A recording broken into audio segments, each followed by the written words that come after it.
Hey everyone, in this video I'll be giving you 5 1v1 tips from a coaching session I ran recently with one of my students. If you're interested in coaching, check out my Ko-Fi down below and join the Discord if you want to be part of our community. Enjoy the video. But before that, sponsor time. AOE allows you to buy and sell Rocket League items at great prices. Whichever platform you're on, you can find that last item to finish off your preset. Use code VMN at checkout for a discount. And I'll leave the link to AOE down in the description, so be sure to check that out. It's pretty bad.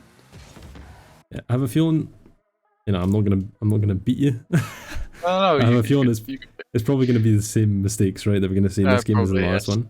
So I'm probably just gonna harbor the same point over and over again, and I'm sorry for that. But again, right here. I mean, if that's a mistake, then that's what needs to be fixed, right? Yeah. And right here, it's the same thing, right? We have control, we have possession. We can see the opponent's nowhere near us. Right here, we got good eyes on him when he comes in. Yeah. That's our cue, just to slow down. Let's bait this guy in. Let's set up a control play. Let's give ourselves more options to attack. I just shoot it on the back wall. You should, yeah. Give away possession for free. He does the same. He does the same, yep.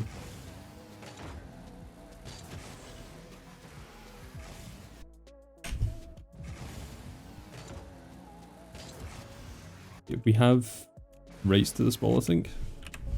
I wouldn't go back for boost here because we have lots of boost.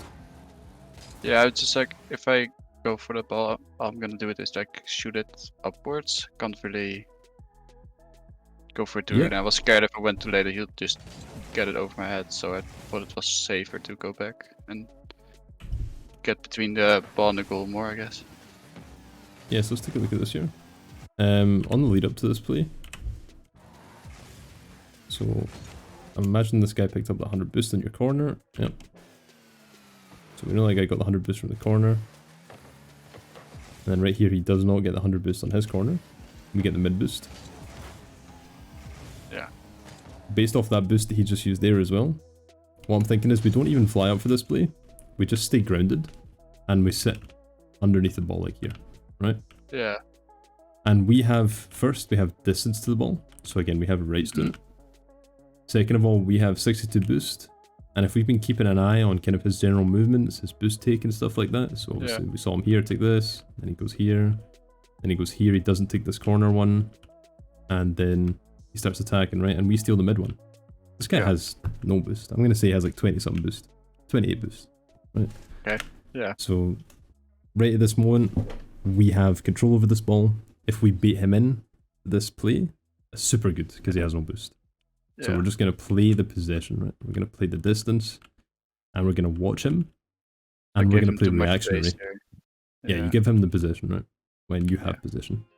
So if we just sit underneath the ball, we can even wait for this guy to jump up, and we're still going to beat him. You know, I'm 100% sure. So at that point, you would have like bulk him off to look at him, or no? Just be able to, or just on audio cues. Yeah, so I'm gonna sit here with the ball. Obviously I'm going to see him. Then I'm going to turn ball cam on. So I can fly up for the ball. And I'm going to play audio cues. Yeah. Okay. So if I hear his car getting louder, or if I hear him jump, I'm going for it. And then even if I beat him, he still has no boost, right? Yeah. So even if I hit the ball up to the ceiling or something like that, I'm going to get control afterwards because he has to get boost. Okay. So it's kind of like this win-win situation for you. And try kind of what I did there, you know. When I like calculate his boost, I was close, right? I said in the 20s and he had 28. Yeah. Try and keep an eye on, again, his boost. Like if you're watching him during the game, think about, obviously you're thinking about stealing his boost a lot. But try and think about which boosts he's gotten, the path that he's taken. Is he on your screen? Is he off your screen? Is he going to get a boost when he's off your screen? That kind of thing, right? Yeah. It's very useful information on ones. In any game mode, actually. It's very useful. Nice, he smacks the ball, get a boost, we go back. Too much though, we get in possession. Yeah. So we have this 100%, we have to threaten the fact that we have this. And that's with like a little cut in here. We don't need to touch the ball, we have to cut in and show them that we're ready to, right? Yeah. It's that kind of mind game of possession this time. We cut in, this guy doesn't go for it. We go back, the ball's coming towards us, we cut in, he can't go for it. Kind of this like repetitive mind game of, you know, come out, come get the ball, come on, come get it. Whereas when we go too far, we just give him the ball. We're like, okay, Yeah. you take it, you know, whatever. I feel like I do that more in this game than in the last one, right? Or Yeah, I think so. Yeah, I didn't really see this in the last game too much. yeah. I think that's definitely more the first time we've seen it actually. Normally you're giving away possession from hitting the ball, whereas here you just gave away possession from positioning. I see I'm still front flipping here as well. Doing more than I thought I was. Yeah, I just want to see how this all plays out. Okay, let's go back and take a look. Let's check the rotation back. Yeah, front flip. Doesn't matter too much in this situation. I'd still side flip because it gives us the opportunity to boost back if we need to. Obviously we kind of want to play this a little bit slower, so I'm okay with the front flip. But you can do the exact same thing with the side flip, so just do it for habit. Right, turn that front flip into a side flip. Right here I'm going to pressure this guy, and you do kind of. Maybe not enough. I think if this is enough threat really. I'd be kind of tempted to do like a deep cut on this guy here. Okay. Obviously don't go as far as I drew the arrow, you know, more like this. Just like a deep cut so you're almost like facing him, right? Yeah. It's going to give him a lot more threat. And I think you're still going to be able to turn and save it afterwards. So definitely a piece of advice when it comes to shadowing is always push it to the limits. Never, always go more aggressive than too defensive in my opinion. If you get scored on, then you know that you were too aggressive with your shadowing. Yeah. I'd rather get scored on than just be the guy that sits back and lets the enemy get shots like this, right? Because right now he should score this. Yeah. I feel like he's got a good control play going here. Let's see how. What's this guy's camera? What the fuck? Oh wow. He's in outer space, man. What is this? Oh my god. But yeah, right here we see. See how you're not threatening him, right? You don't look threatening to me. No. Like that's why he's just driving. He's not boosting. He's not scared.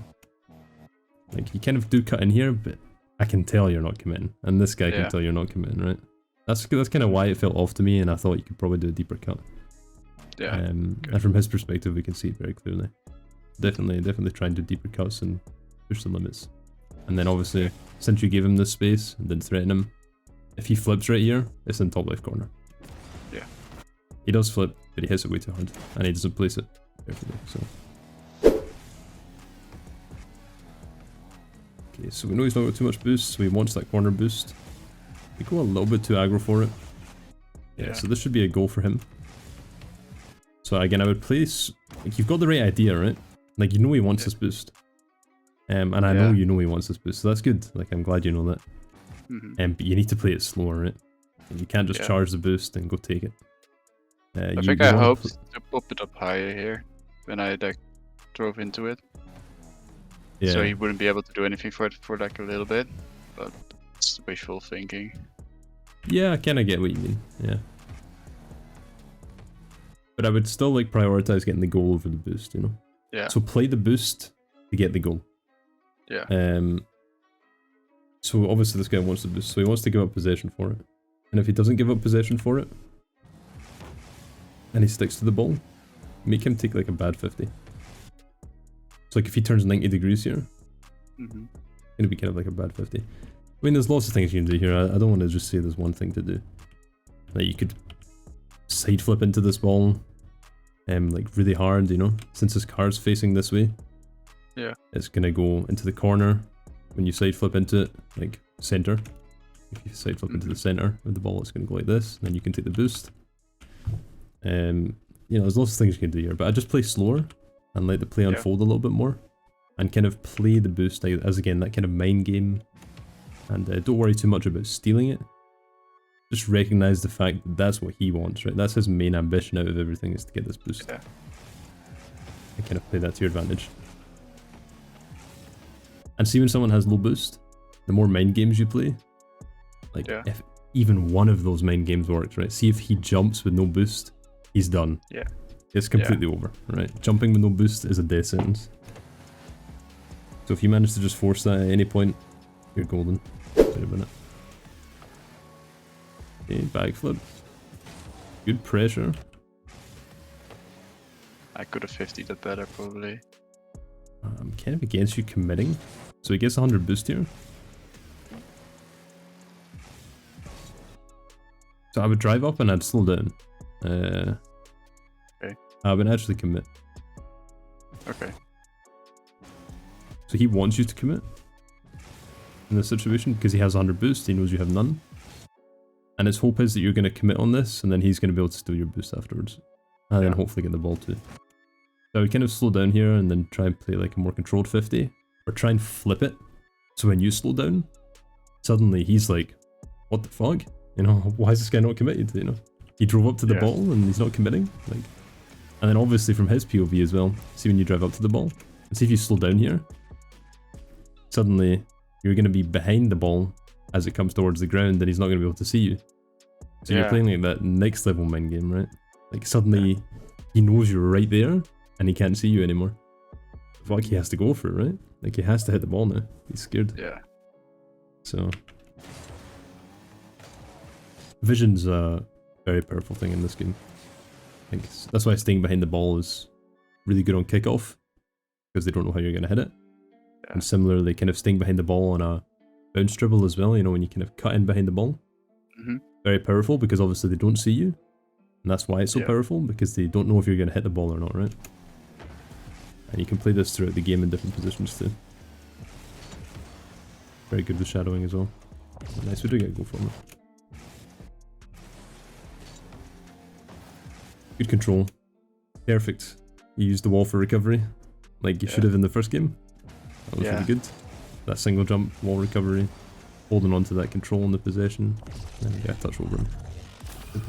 Anyway guys, that's all from me. Hopefully you'll go away from this video with a renewed sense of purpose and at least a few things to focus on. And if you did, consider dropping me a like, a comment, or a subscribe. Also join our Discord community down below and shoot me a DM if you're interested in coaching.